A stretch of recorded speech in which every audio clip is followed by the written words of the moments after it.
Nick, it's oh, I'm sorry. Nick Collison Day, getting your jersey raised to the rafters.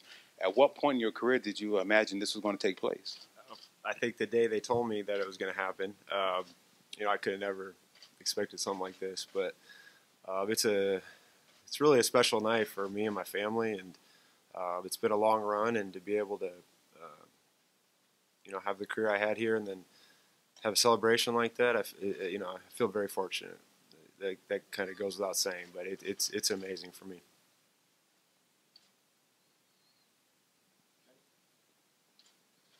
Hey, Nick.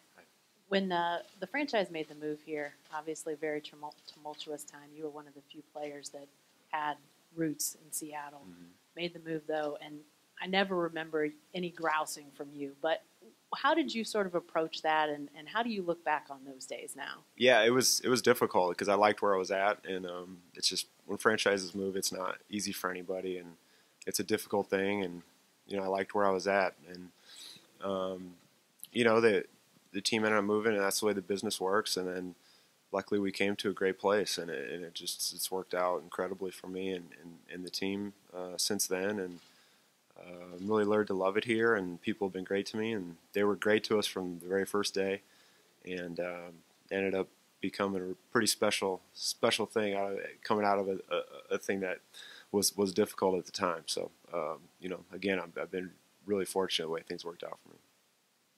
Nick, you've flown into Oklahoma City hundreds of times in your life. I'm just curious what this one has been like the last 24 hours, basically, this experience. Actually drove I-35. I've been on that road a lot. I drove in today with my daughter to wait till she was done with school yesterday because she's missing a couple days. I'm a little nostalgic. I've been here a couple times this year, but it's a good feeling coming back. And for something like this, there's really, I don't know how to feel for something like this. It's like there's nothing can really prepare you for that, but it's really special. And got in last night and had dinner with Russell and a couple other friends, and it was good just to be back and coming into the arena tonight's been a lot of fun. So it'll be an awesome night. It'll be a lot of fun. Nick, you're known as a guy that kind of established the culture here, along with Russell and Kevin and others. What would you like people to know what that culture is? How did you establish that? What is that? For me, it was just doing my job, and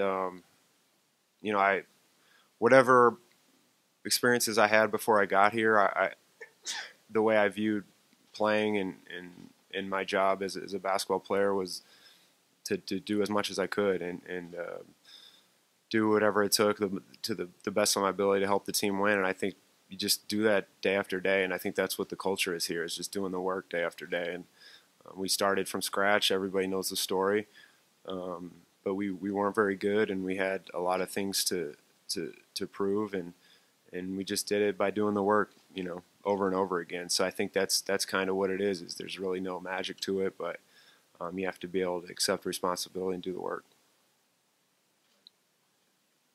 Nick, have you talked to Coach Roy Williams lately? And what was it like coming to Oklahoma after playing for Kansas? Oh man, I love Coach Williams. I talked to him.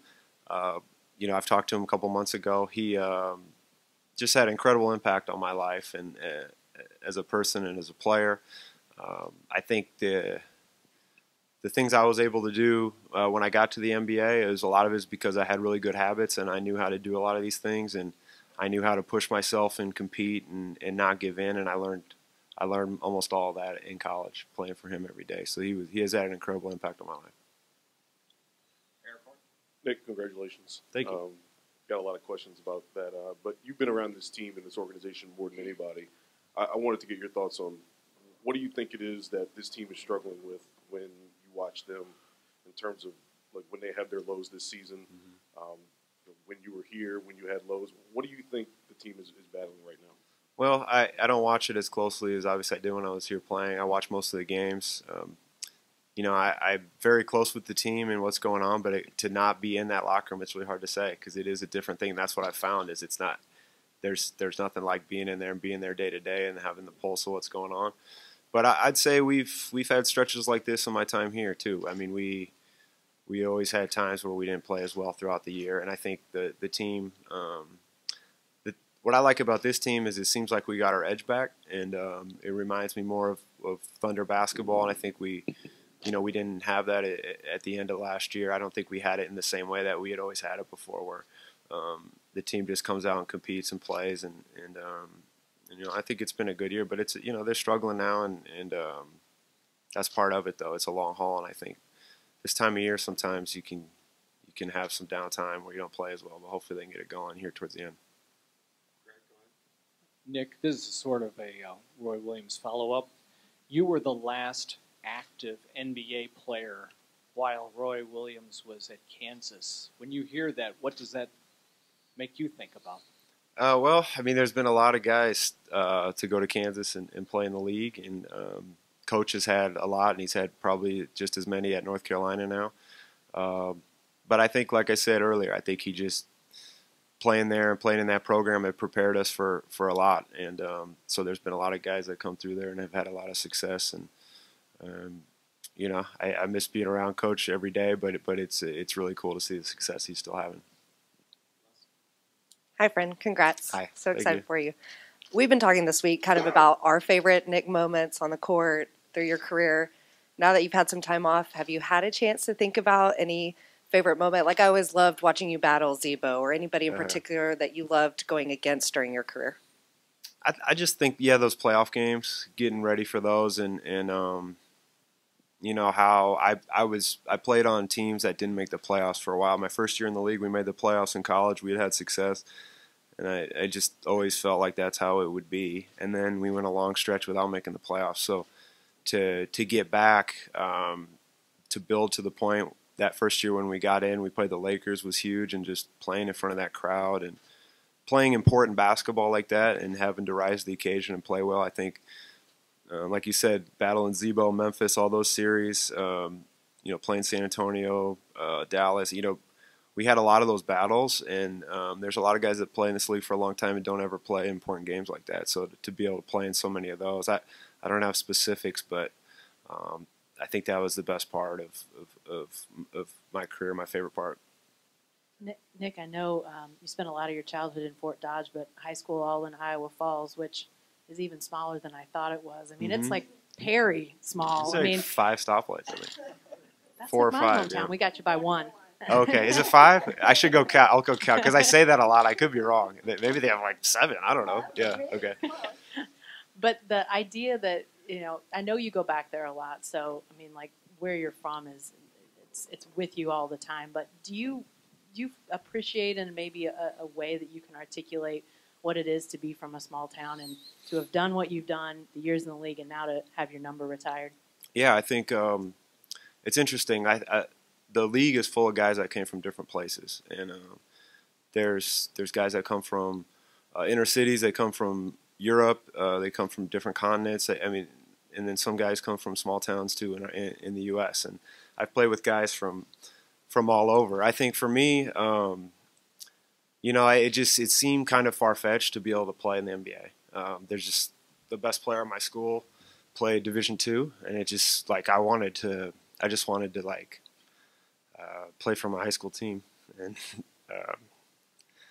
I don't know, when you get older, you get emotional, man. It's like it's I got to fight this tonight, but I just it's cool to be like have those people back home knowing that they're watching, and it was just always important for me to try to represent them. Nick, it made headlines that Kevin Durant was going to be here. What does it mean to you to have him back here in Oklahoma City with you? It means a lot. I know it's not easy for him, just logistically to get here, and then also for him personally with leaving the team and all the things that come around that media attention. But it means a lot, and we talk a lot about this story of building this team here, and he was here for all of that, and he did as much as anybody. So. He's a guy that I played with, 8 years,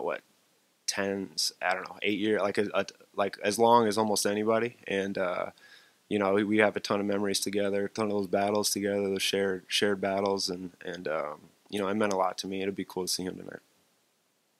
Nick, now that you're in this new role, I know it's a little, you're still trying to iron out exactly what you're doing, but what do you think the biggest impact is that you can make now after your playing career? Well, I think I gotta figure that out. I think for me, most importantly, is just I got a 13-year-old daughter, and just be able to give her the time she needs. That's my priority, and my family, spending the right amount of time with my family, and then trying to find out what works with my life. And basketball's been something I've always been a part of, and I understand it, and I think I have a lot to offer. So I think that's something that definitely I might be able to find my own niche there, but. I don't know for sure. I don't know what the future holds, but I'm excited about it. This kind of ties into what Maddie was talking about a little bit, but has your perspective changed on potential coaching career in the future? Have you given any thought to that in the last year you've been around the organization? Well, I think it's tied to my answer from her. I don't have enough time right now for that. Coaching is so much. It's the hardest job, and you have to all the hours I spend as a player. The coaches are there 2 or 3 hours before me, and they stay 2 or 3 hours after, and they're there in the summer. So it's just not something I have enough time for right now. But I think in the future, it'd be something I could be interested in. I think it come natural to me. I think that's, as a player, that's more what you're used to, is on the court and trying to figure out how to win games. So I don't know. I enjoy being on the court. I've had a chance to kind of work with a few guys just in the summer and random things since I play, and I do enjoy it. And it does feel like home for me to be on the court, but it just doesn't work out for me right now. All right, Nick, you're one of very few people who have 3 numbers at 3 different places retired: high school, college, and now the NBA. So once you look back on this moment, how are you going to feel? Which one is going to be, the biggest deal for you? I think this one, and I think it's just because of the stage of my life where I can really appreciate it. When you're young, you just kind of move on to the next thing, and you don't always have time to think about all the stuff you've done before. So this is pretty special to me, and it's cool for my family, and to they've been along with me for this whole journey, and just to have this celebration at the end is great. And I know most guys don't get this, so I really appreciate it.